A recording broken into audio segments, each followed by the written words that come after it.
알기 쉬운 경제 완전 정복. 가장 가까이 있는 생활 경제 뉴스. 김은경의 생생경제.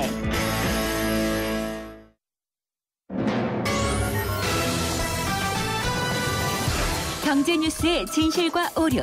생생경제가 떴다. 오늘의 생생 인터뷰는 활성화되는 사모펀드. 자금 공급원일까요? 아니면은 기업 사냥꾼일까요? 오늘 두 번째 생생 인터뷰에서 알아보겠습니다. 생생경제 3부 시작합니다. 사모펀드 시장 활성화를 위한 법이 개정이 돼서요. 25일부터 시행에 들어갔습니다. 전체적으로 보면은 과도하게 규제하기보다는 전문성을 인정을 하고요. 자율성을 높이는 방향으로 가자라는 것인데 구체적인 부분은 한번 전문가 모시고 얘기를 들어보도록 하겠습니다. 한국대체투자연구원장이신 서울과학종합대학원의 정삼영 금융대학원장 연결해 보겠습니다. 정 교수님 안녕하십니까? 네, 안녕하세요. 네, 어제 자본시장과 금융투자업에 관한 법률 개정안이 시행이 됐는데요. 구체적인 내용이 어떻게 되나요? 네, 요번에 이게 벌써 시행이 됐어야 되는 개정안이 드디어 시행이 됐습니다. 너무 늦었다는 말씀이신군요. 조금 늦은 감이 없지 않아 있죠. 기대했던 것보다는.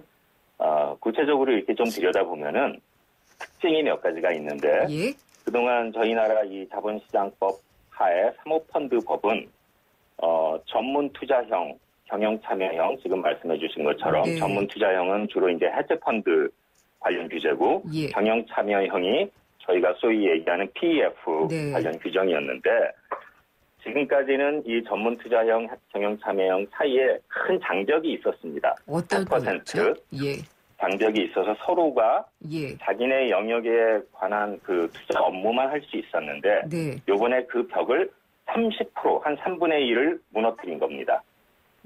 그러면은 전문 투자형, 그러니까 일종의 헤지펀드들, 그리고 경영 투자형인 사모펀드, PEF 같은 경우에 30%의 벽이 무너지면 어떻게 달라지는 거예요?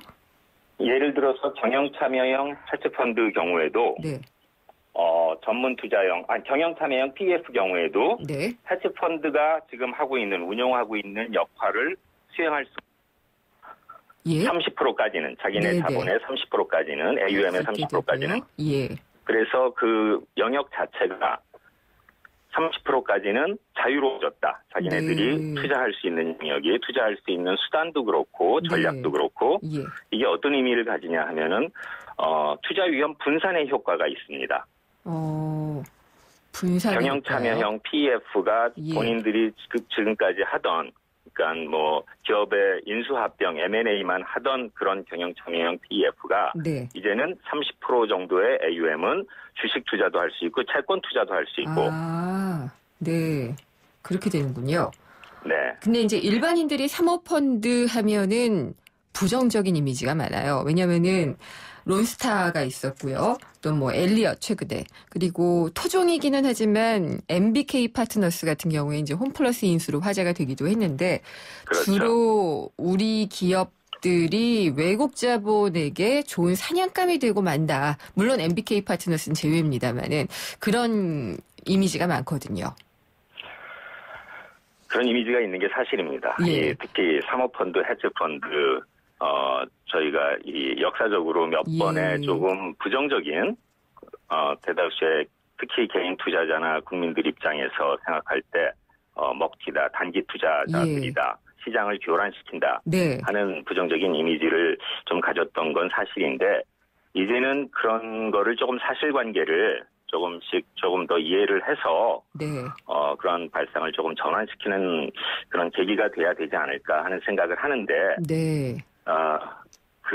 물론 그 중에는 투기 자본도 있습니다. 근데 제일 조금 제가 아쉬운 게 이러한 사모펀드나 헤지펀드 시장 자체를 일반화시켜가지고 저희가 가지고 있는 몇 가지의 기업을 가지고 일반화시켜서 몰아가는 거는 투기 자본이다, 뭐 기업 사냥이다, 국부 유출이다 하는 식으로 몰아가는 거는 좀 위험한 발상이다, 앞으로는. 예를 들어서 국내에 있는 뭐 대기업들이 이제는 더 이상 토종 한국의 기업이라는 생각보다는 글로벌 기업이다 하는 생각을 가져야 됩니다.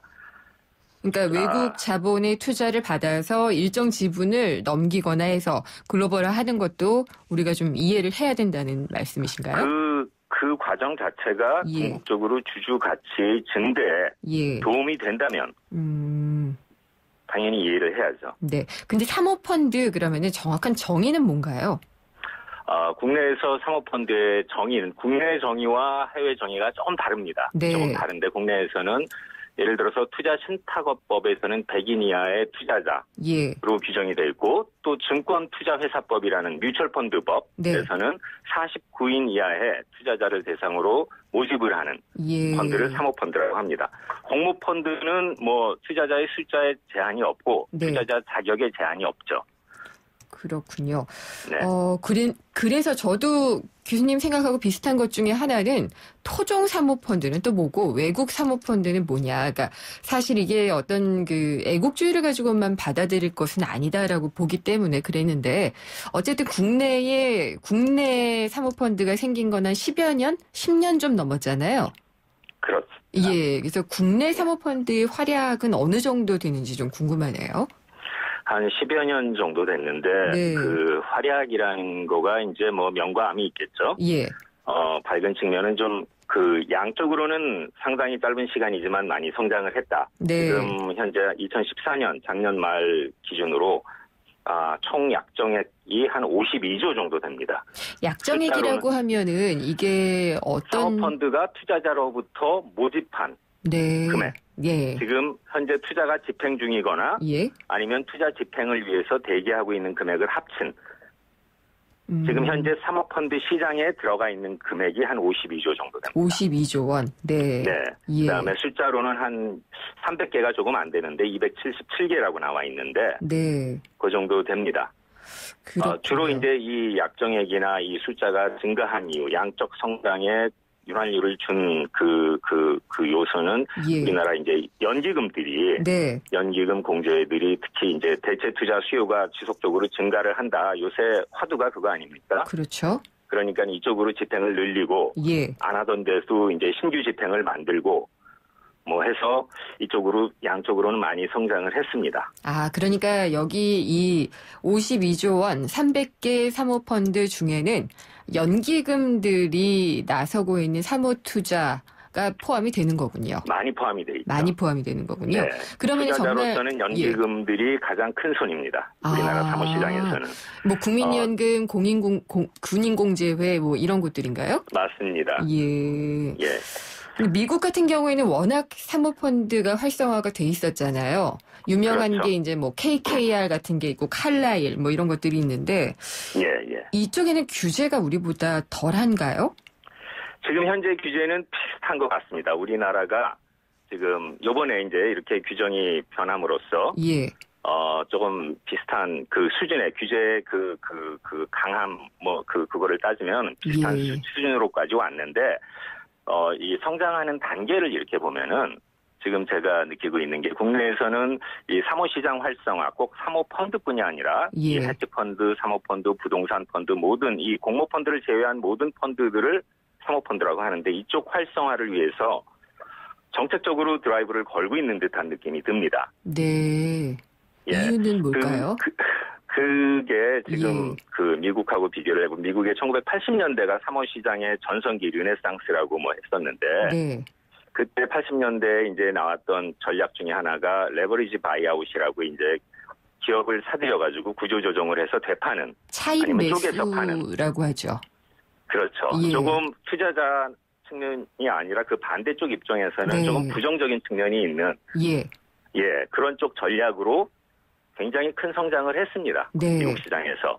그러면서 이제 한 20년, 30년 금융위기 몇 번을 겪으면서 사모펀드 특히 전략들이 다양화되고 세분화되면서 보다 시장 친화적으로 변해간 측면이 있는데 국내 사모펀드 시장은 지금 현재 미국의 한 80년대 정도 그쪽 성장하는 속도, 성장하는 단계를 보이고 있는 것 같은데 앞으로 좀 우리나라도 뭐 질적 성장이나 시장 친화적인 성장 쪽으로 가야 되지 않을까 하는 생각을 하고 있습니다. 그 말씀하신 LBO라고 하잖아요. 레버리지 바이아웃 펀드 같은 같은 경우에는 현금 흐름이 좋은 기업을 인수를 해가지고 부채를 발생시키잖아요. 그렇습니다. 예, 그래가지고 구조조정도 하고 나중에 차익을 남기고 빠지는 그런 경우인데 그 과정에서 기업들이 상당히 성장을 했어요. 그렇습니다. 근데 이제 우리나라 같은 경우에는 먹튀를 많이 경험을 했었기 때문에 과연 그런 역할을 시장에서 잘 해내겠느냐라는 우려는 없지 않아요. 우려가 있죠. 예. 소뚜껑 보고 놀란 가슴이 자라보고 놀란다고. 그렇죠. 예. 우려가 있습니다. 우려가 있지만은 좀 근본적으로 원리적으로 생각을 해보면은 네. 3호대 공모로 이렇게 나눠서 볼 때 예. 소위 얘기하는 먹튀라는 거는 투자 기간이 짧다는 얘기잖아요. 그렇죠. 투자 기간이 짧은 펀드나 전략들은 공모 펀드가 훨씬 유리하겠죠. 유동성 측면에서 예. 그들이 트레이딩하고 있는 유동성 측면에서 사모펀드라는 거는 업계 전체로 볼 때 그들이 가지고 있는 전략 자체로 볼 때 먹튀 역할을 하기는 굉장히 어려운 펀드가 아닌가 하는 생각을 하고 있습니다. 전체적으로 3호대 공모로 나눠볼 때는 네. 3호가 예. 호흡을 좀 길게 가져가는 펀드고 예. 장기 투자를 하는 펀드고 근본적인 대부분의 3호들은 그런 전략을 구사하는 게 3호 펀드이기 때문에 네. 그중에서 물론 좀 단기 전략을 가지고 가는 그런 전략을 구사하는 3호 펀드들도 있는데 그런 거는 투자자 입장에서 좀 예. 가릴 수 있는 그런 역량이 좀 키워져야 되지 않을까 네. 그런 생각을 하고 있습니다. 그러면은 우리 기업들의 어떤 구조 조정이나 질적 향상에 사모펀드가 도움을 줄 가능성이 분명히 있다라는 말씀이시네요. 도움을 줄 거라고 확신합니다. 확신하고 계신다는 말씀이시고요. 이 사모시장의 활성화 네. 자체가 네. 제 개인적인 입장에서는 지금 현재 뭐 나오고 있는 뭐 창조 경제, 네. 더 나아가서 창조 금융, 뭐 금융 벤처 예. 모든 이 일련의 과정, 일련의 이 지금 모든 노력들이 예. 결국에 가서는 저희가 지금 고민하고 있는 청년 취업이나 예. 또 금융권은 퇴직자들이 수명이 짧지 않습니까? 그렇죠. 예. 예, 그분들에 대한 창업에도 도움이 되고 네. 이번에 이 자본시장법 이 시행령 가지고 예. 이거로 근거해가지고 또 궁극적으로는 노동시장에 대한 구조적인 도움이 되지 않을까. 알겠습니다. 뿐만 아니라 예. 이 금융권 이 경제의 흐름이라고 할 수 있는 혈맥이라고 할 수 있는 이 현금의 네. 흐름, 자본의 예. 흐름, 자금의 흐름도 대기업뿐만이 아니라 예. 중소기업에도 보다 손쉽게 유입될 수 알겠습니다. 있도록 네네. 도와줄 수 있는 그런 계기가 되기를 바라고 있습니다. 알겠습니다. 시간이 없어서 여기까지 들어야 될 것 같습니다. 잘 들었습니다. 감사합니다. 예, 감사합니다. 한국대체투자연구원장인 정삼영 서울과학종합대학원의 금융대학원장이었습니다. 총서 개고만 외국죠 고객님께 정말 감사드립니다. 요즘 제가 대리운전하면서 좌우로 열심히 뛰어다녔더니 살이 그냥 쪽쪽 빠지고 있어요. 좌우로 정렬 2588 살 빠지네 살이 빠져 2588 살 빠지네 2588. 백종원입니다. 이 소리 다 아시죠? 김치톡톡의 유산균 소리. 그런데 더 놀라운 건 이 유산균이 감칠맛을 낸다는 사실이에요. 기대하세요. 유산균이 12배 더 많아 진짜 맛있는 김치. LG디오스 김치톡톡. 도시를 떠나지 않아도 오롯이 나만의 시간, 나만의 여유를 찾는다. 나는 테라스에 산다. 개통예정 운양역 앞에 오는 한강신도시 대규모 테라스타운. 운양역 한신휴 더 테라스. 1800-8169 한신공영. 생생경제 3부 여기까지고요. 광고 듣고 4부에서 뵙겠습니다. 찬바람이 부는 요즘 건설 현장에서의 안전점검 이상 없으신가요? 건설 현장은 높은 곳에서 이루어지는 작업이 많고 날씨의 영향을 많이 받다 보니 크고 작은 재해가 끊이지 않고 있는데요. 특히 최근에는 외국인과 고령의 근로자들이 건설 현장에 많이 유입되면서 그 우려가 더 커지고 있습니다. 건설재해 예방을 위해서는 첫째, 근로자는 안전보호구를 꼭 착용하고 작업장 내 안전수칙을 준수해야 합니다. 둘째, 사업주는 규정에 맞게 안전시설을 설치하고 정기적으로 안전교육을 실시해야 합니다. YTN 라디오 스스로 산재예방 캠페인은 고용노동부와 안전보건공단이 함께합니다. 어려운 경제학은 가라. 귀에 쏙쏙 들어오는 김인경의 생생경제.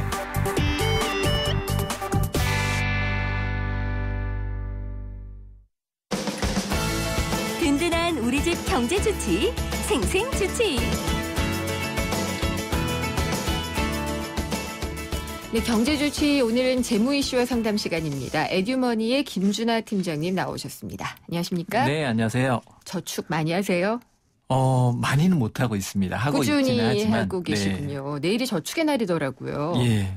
예전에는 저축의 날 그러면은 정말 그 미담에 가까운 네. 정말 꼬박꼬박 해가지고 잘 모았다, 뭐 알토란 같이 모았다 이런 얘기 많았었는데 네. 요즘에는 돈 많이 버는 연예인들만 포상받고 그러는 것 같아요. 네, 사실 저축의 날이 보니까 매년 예. 10월 마지막 주 화요일인데요. 아. 그러니까 이제 올해는 내일인 거죠. 그래서 예. 1964년에 처음 제정된 이후에 올해로 52회째 정도 됩니다. 그래서 그렇군요. 예전에는 이제 정부가 적극적으로 이제 저축 장려 정책을 펴면서 네. 뭐 저축의 날 미담 같은 것도 굉장히 많이 많았죠. 나왔는데 네. 사실 IMF 지나면서 이제 저축률 자체가 계속 하락하는 추세고 또 요즘은 빚 때문에 또 저축하기 어렵다는 분들이 굉장히 많이 계시고요. 저축률 궁금한데 어느 정도 되나요? 예, 저축률 이제 한국은행 경제통계 시스템에 보면요. 우리나라 총 저축률이 2015년 2분기 기준으로 35.3% 정도라고 합니다. 네. 네, 지금 우리나라 저축률을 계속 따라잡지 않아서 35.3%가 낮은 건지 높은 건지 낮아지고 있는 건지 잘 모르겠네요. 예, 사실 이제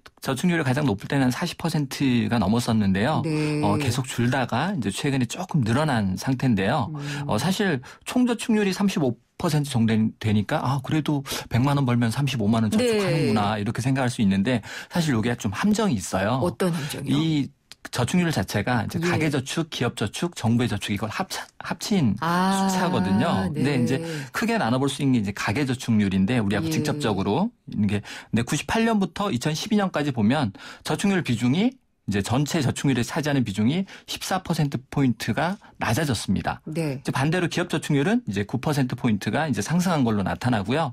그래서 2011년 기준으로 한국의 가계 저축률이 3.4% 정도. OECD 평균은요? OECD 평균이 한 5.3% 이럴 정도 줄 되는데요. 알았어요. 예, 그러니까 거의 20건 박힙니다. 그리고 예. 저축 거의 안 한다는 국가가 이제 대표적으로 미국인데. 소비의 나라 미국이 예, 미국이 4.2% 정도. 이 역전됐다는 기사를 제가 썼던 기억이 나거든요. 많이 보셨을 거고요. 네. 반면에 이제 기업 저축 같은 경우는 OECD 평균이 대략 한 15% 정도 됩니다. 네. 근데 우리나라 기업 저축률은 한 19%에서 20% 정도. 높네요, 이건. 예, 기업 저축은 굉장히 계속 늘어나고 있는 상황입니다. 이게 그러면은 기업 유보금으로 잡히는 것들이 예, 그렇게 거죠? 보셔야 될 것 같고요.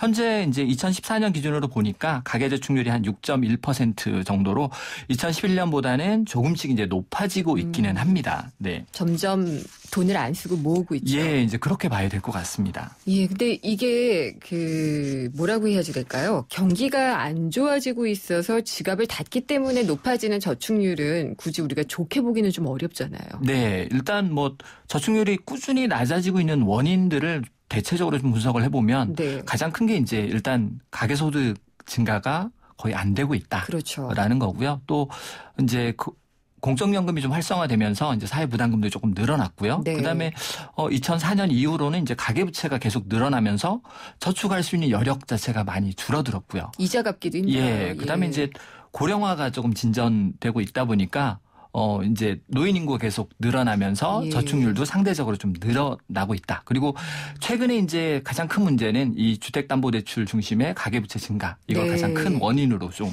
봐야 될 것 같고요. 반면에 이제 최근 좀 늘어났다. 이런 거는 오히려 이런 원인들이 없어졌다기보다는 가계가 그만큼 이제 어려움을 느끼고 또 불안감을 느끼고 있기 네. 때문에 현재 소비를 최대한 억제하고 있다. 이렇게 좀 맞아요. 봐야 될 것 같습니다. 그리고 실제 저축을 하고 싶어도요. 버는 돈이 뭐 거의 제자리인데다가 나가는 돈이 많아지면은 마이너스인데 어떻게 저축을 하겠어요? 네, 오늘 예. 제가 모신문 기사를 봤는데 예. 빚을 저축하다 뭐 이런 것을 표제어로 냈더라고요. 그래서 예. 실제로 저축하고 싶어도 돈이 없기 때문에 버는 돈보다 써야 할 돈이 훨씬 많기 때문에 네. 그래서 적자가 나기 때문에 저축을 못하는 가구 이게 올해 2분기 기준으로 21.3% 정도. 적자 가구가요? 예, 10가구 중에서 한 두 가구 정도가 적자 상황이라고 보여지고요.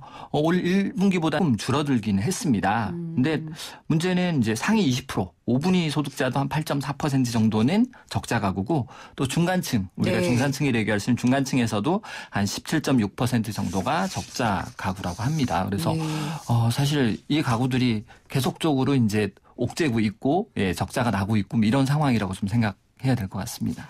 팀장님은 직접 현장에서 상담을 많이 하시잖아요. 네.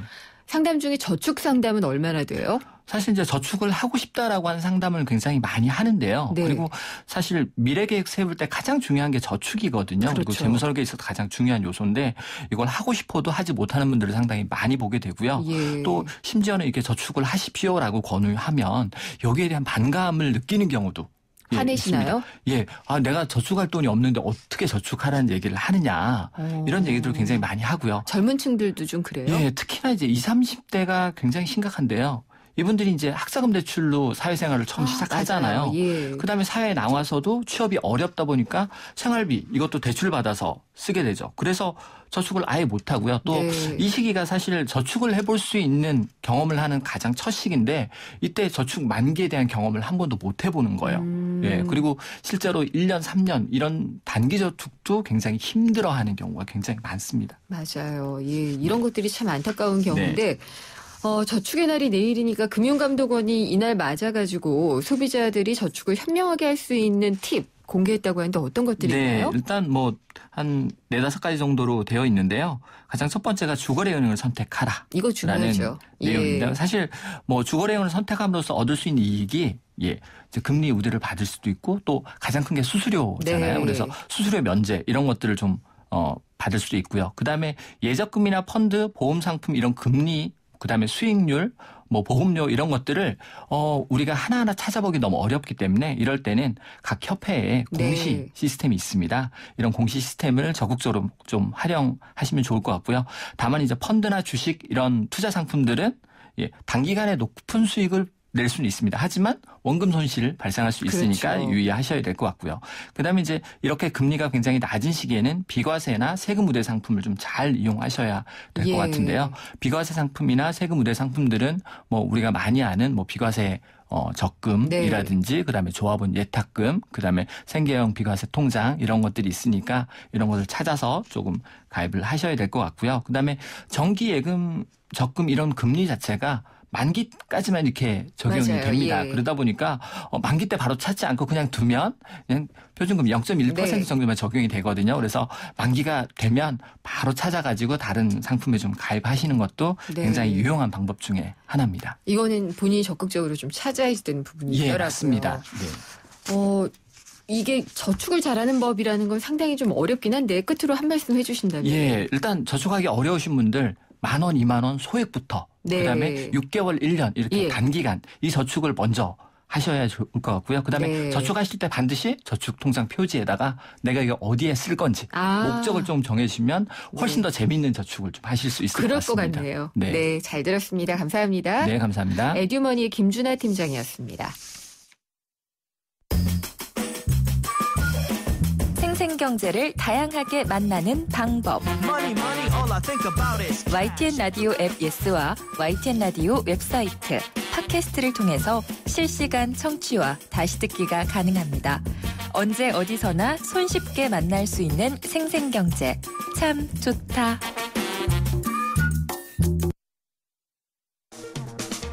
대외 의존도 높은 한국 경제 필수 지침. 세계 경제가 우리 장바구니에 미치는 영향. 글로벌 경제 이슈. 글로벌 경제 이슈 시간입니다. 이장원 연합인포맥스 부장이 전화 연결돼 있습니다. 안녕하십니까? 네, 안녕하십니까? 네, 세계 경제가 늘 숨가쁘게 돌아가죠. 네, 그렇습니다. 특히 중국이 금리 인하를 전격적으로 지난 주말에 했고요. 네. 유럽 중앙은행도 추가로 뭔가 통화 정책을 쓸 수 있다 이런 말을 했거든요. 네. 게다가 이번 주에 또 미국의 금리 결정하는 FOMC가 예정이 돼 있잖아요. 네네. 어떻게 가고 있는 건가요? 일단 좀 정리를 해보면요. 예. 미국이 올해 6월부터 계속 금리를 인상하겠다 얘기를 했는데 9월에도 안 하고 또 10월에도 안 할 것 같고 계속 미뤄지니까 달러, 그러니까 그 외환 시장에서 달러 가치가 계속 이제 약세 국면으로 네. 가고 있는 거고요. 이렇게 되니까 이제 환율에 민감한 선진국들, 뭐 대표적으로 유럽, 또 일본도 그렇고요. 중국도 뭐 기본적으로 금리 인하를 했지만 또 위안화 환율에 이제 또 관심이 있으니까 이런 그 선진국들끼리 이제 환율 전쟁이다라고 뭐 할 수 있는 그 국면이 다시 시작되는 거 아니냐 이렇게 볼 수 있는데. 그러면 다들 금리를 내리는 정책을 쓰고 있다는 말씀이시죠? 예, 그 금리 내리는 정책 그리고 금리 유럽이나 일본 같은 경우에는 금리가 이제 내려갈 만큼 내려갔으니까 돈을 풀어서 환율 가치를 좀 조정하려는 그런 거를 좀 추진을 하고 있고요. 네. 그 유럽 같은 경우에는 지난주에 그 중앙은행 총재가 얘기한 게 ECB 예치금 금리를 추가로 인하하겠다. 지금도 이제 마이너스인데 네. 거기서 더 내리겠다. 이거는 돈을 맡기면 일종의 그 벌칙 금리를 줘서 돈을 시중에서 많이 돌게 하겠다. 이런 거를 이제 쓰겠다는 건데 이게 결국은 그 유럽 같은 경우에 이런 정책을 쓰면 금리를 이제 금리가 낮아지면 유로화 강세가 어느 정도 좀 진정될 수 있기 때문에 지금 현재 그 달러 강세 현상과 이제 유로 약세 현상으로 다시 이제 돌리려는 그런 거를 추진하고 있는 거고요. 일본 같은 경우에도 이번 주 금요일 날 그 30일에 통화정책 회의가 있는데 네. 여기서 추가 완화 가능성. 그러니까 일본도 지금 제로 금리니까 돈을 더 풀기 위한 정책을 발표할 가능성이 있다. 이건데 일본은 뭐 내부적으로도 그렇고 네. 또 외부적으로도 여러 가지 경제 여건이 안 좋은 게 현재 마이너스 경제 성장률을 6개월간 네. 지속하고 있고요. 6개월간 마이너스 경제 성장률이 지속되면 경기 침체라고 얘기를 합니다. 그래서 이거를 돌파하기 위해서 일본도 모종의 조치를 취하지 않겠느냐. 특히 지금 현재 상황이 작년과 매우 유사하다. 작년에도 마이너스 성장률을 6개월간 기록을 했었는데 올해도 마이너스 성장률을 기록하고 있고 작년 10월에 깜짝 완화 정책을 했었기 때문에 올해 10월에도 또 그런 정책을 네. 하지 않겠느냐. 이런 식으로 지금 정리가 되고 있는 상황입니다. 이렇게 다 낮추면은 어디까지 낮추겠다는 건지 참 궁금하기도 하고요. 예. 유럽 같은 경우에는 여러 나라들이 유로존을 형성을 하고 있잖아요. 네. 근데 그 유로화 가치를 내리게 되면은, 그러니까 결과적으로 내리게 되면은 제일 지금 잘 나가고 있는 독일만 더 잘 나가는 거 아니에요? 예, 그렇게 되면은 이제 독일이 항상 그 경상 흑자를 기록하고 있는데 이 경상 흑자가 대부분 유럽 안에서 무역 관계를 통해서 이루고 있는 거고요. 미국이 이번에 환율 보고서를 냈어요. 10월 달에 냈는데 여기서 이제 지적한 게 그 유럽의 지금 정책은 독일만 이롭게 하는 거다. 독일이 지나치게 경상 흑자를 기록하고 있기 때문에 나머지 나라가 어렵다. 이거를 빨리 시정해야 된다. 이렇게 주장을 했는데 사실 드라기 총재가 추가 완화를 한다 이제 그렇게 얘기하는 건 결국 또 독일만 이득이 되는 그런 정책이기 때문에 사실 좀 그 이율배반적이다 이렇게 볼 수 있습니다. 예, 생각이 들어서 한번 여쭤봤는데 역시나군요. 네, 그렇습니다. 중국이 뭔가를 해내는 의지를 보여주는 걸 굴기라는 표현을 써서 우리가 얘기를 많이 하잖아요. 네네. 반도체로 우뚝 서겠다, 반도체 굴기를 선언을 했고요. 네. 근데 보니까 액정표 시장치 LCD 패널 시장에서도 굉장히 몸집을 키우고 있는 것 같더라고요. 예, 지금 현재 LCD 시장 1위가 한국인데요. 네. 지금 중국 때문에 비상에 걸렸습니다. 이 BOE 테크놀로지 그룹이라고 이제 중국의 국영 기업이 있는데요. 네. 중국에 이런 그 디스플레이 업체가 4개 회사가 있다고 합니다. 예. 이 4개 회사가 앞으로 3년간 7개의 공장을 중국에 지을 것이다. 그러기를 위해서 총 28조 원을 투자하겠다. 네. 이 얘기인데 중국 기업들이 만들려고 하는 게 결국 평면 패널이라고 하는 겁니다. 이게 컴퓨터, 스마트폰, 뭐 내비게이션, 평면 디스플레이 TV 이런 데 이제 들어가는 건데 이제 현재까지 세계 구도를 보면 일본이 1970년대부터 90년대까지 1위를 기록했고 90년대부터 한국이 지금까지 1위를 점유해 왔는데 2015년 현재 중국이 1위 탈환을 1위 수성 1위를 도전하겠다. 네. 이렇게 지금 밝히고 있는 거거든요.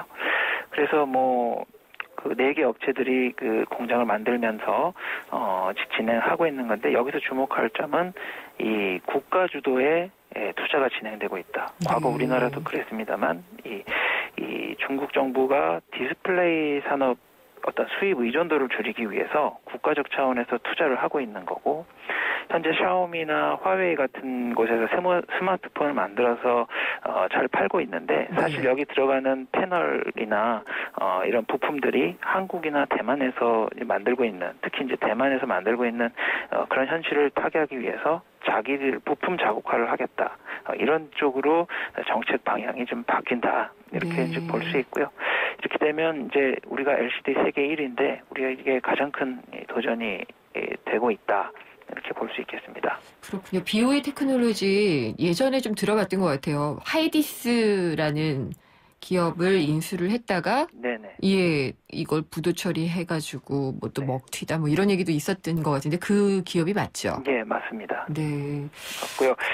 중국 BOE나 또 이제 그 칭화 유니그룹이라는 이제 반도체 회사도 있는데 중국이 이런 그 첨단 기술을 발전시키는 방안으로 제일 첫 번째로 하고 있는 게 해외 기업을 인수를 해서 맞아요. 그 기술을 얻어서 자국화를 해서 자기들 이제 이 돈과 또 인력을 투입해서 역전하겠다. 이런 전략을 기본적으로 갖고 있습니다. 쌍용차도 그랬죠. 네, 그렇습니다. 미국 기업들 지금 실적 발표가 계속되고 있는데 은행들 보니까 실적이 별로 좋지가 않고요. 네네. IT 기업들 보니까 그래도 꾸준히 좀 개선세를 보이고 있는 것 같아요. 예, 실리콘밸리의 IT 3인방 하면은 뭐 구글, 마이크로소프트, 아마존인데 이 최근 발표한 3분기 실적이 모두 기대 이상이었고요. 사실 달러 강세 때문에 그 미국의 다른 기업들은 좀 먹구름이 끼어 있는데 IT 업체들은 좀 웃음꽃이 피고 있다. 이런 것들이 이제 기업별로 이제 자기들의 강점을 살리고 또 사업 재조정, 비용 절감 이런 걸 적절히 추진한 게 주요했다 이런 건데요.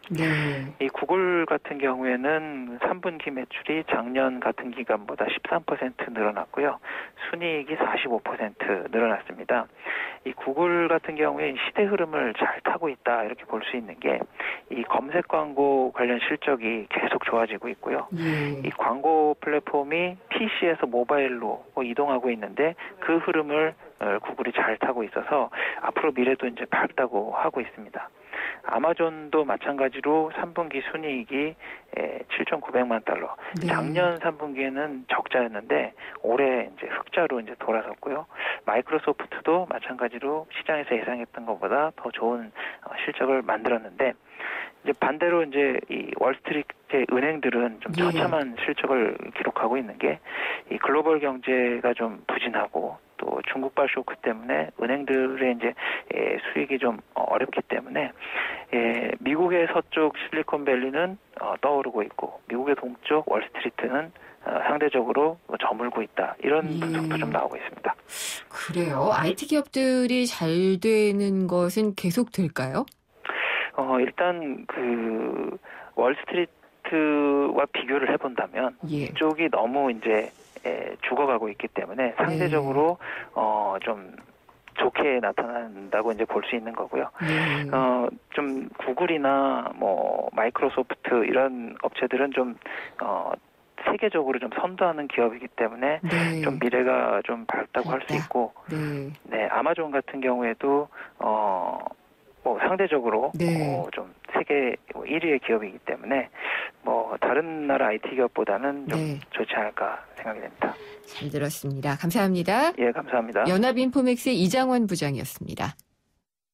호주 워킹 홀리데이만 떠올렸다면 호주TV 무비 채널을 추천합니다. 세상의 중심에서 사랑을 외치던 영화 속 울루루. 호주는 카메라만 들면 영화가 되는 로맨틱한 곳이네요. 내 마음속엔 호주가 온에어 되고 있다. 호주 시드니 브리즈번 주 10일의 운항. Excellence in Flight Korean Air. 금융회사에게 묻습니다. 안정적인 수익에는 뭐가 제일 중요할까요?